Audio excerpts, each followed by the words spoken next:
In this video, we're going to apply a /28 subnet mask to an IP address and identify how large that network is going to then be, or what kind of size of network we're going to create this time. We've been doing this for quite a while. We're getting smaller and smaller. So remember, /24, just for a little bit of review, and we can do a little bit of notes here. /24 created networks that were 256 total addresses big. And then a /25 created networks that were 128 addresses big. And a /26 created networks that were 64 addresses big. A /27 created networks that were 32 addresses big. Wow, I think I see a pattern forming, and a /28 is going to create networks that are 16 addresses big. Now, we happen to know that we're down to four digits in our host portion of our address, down from 8 when we started with the /24, all the way down to 4. So our new line is going to be right here. And if we take a look at this once again, let's go ahead and go through the basics again.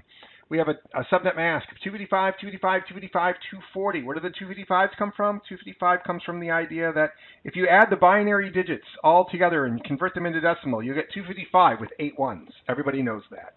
If you haven't gotten that yet, watch all the videos again. And then when you're sleeping tonight, play them while you're asleep. They'll sink in, I swear.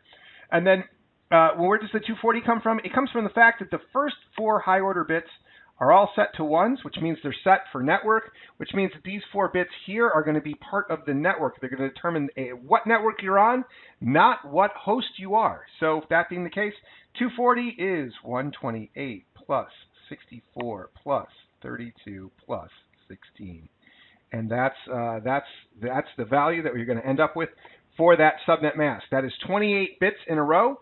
8 plus 8 plus 8 is 24, plus 4 is 28. That's where we get our /28. So we already know we're going to get a network size of 16 digits. How many, what is the beginning for our particular number 10 that we have here? Well, it has to start with 4 zeros. So what we're identifying here is that if it has to start with those 4 zeros, then the last 4 zeros could be anything, or the last 4 digits can be anything that we want. If we break them down and we say, well, what if there are 4 zeros? Then that would give us 0, and if they were 4 ones, that would give us 15. And that would be the 0 order subnet with 4 zeros in the first portion of that particular. Whoops! Come on, just give me red.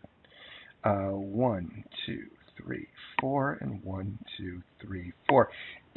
If we wanted to see what the next subnet looked like, that one would be the network portion may come out not in 4 zeros, but as 0, 0, 0, 1. If we looked at that and we looked for the network ID, and if we looked for the network ID of 0, 0, 1, 0, we can map those out. And I'm just going to go ahead and change that pen back. No, I'm not. Yes, I am. Thank you. That's enough. That's enough from that. So we'll say that will be 0, 0, 0, 0, and 0, 0, 0, 0 for the next 2 network IDs. The next one would be a 1 in the 5th position would be 16, and a 1 in the 6th position would be 32, and so on and so forth. So 0 to 15 would be the first subnet. 16 through 31 would be the next. 32 to 47 would be the next. If I was to put out the next one, it would be 48, because it would be 32 plus 16 to 63, then the 64-bit to 95, so on and so forth. So what we're seeing here is that each one of those networks that we create, once again, it's always going to be the same size. In this particular case, the number 10 falls into the 0 subnet, the very first one again. And so its network ID is going to be 192.168.100.0, and its broadcast ID is going to be 192.168.100.15 would be the broadcast ID. Everything else between 1 and 14 would be on that very small subnet that could have as many as 14 total hosts, or usable hosts, because there's only 16 total addresses in that particular subnet.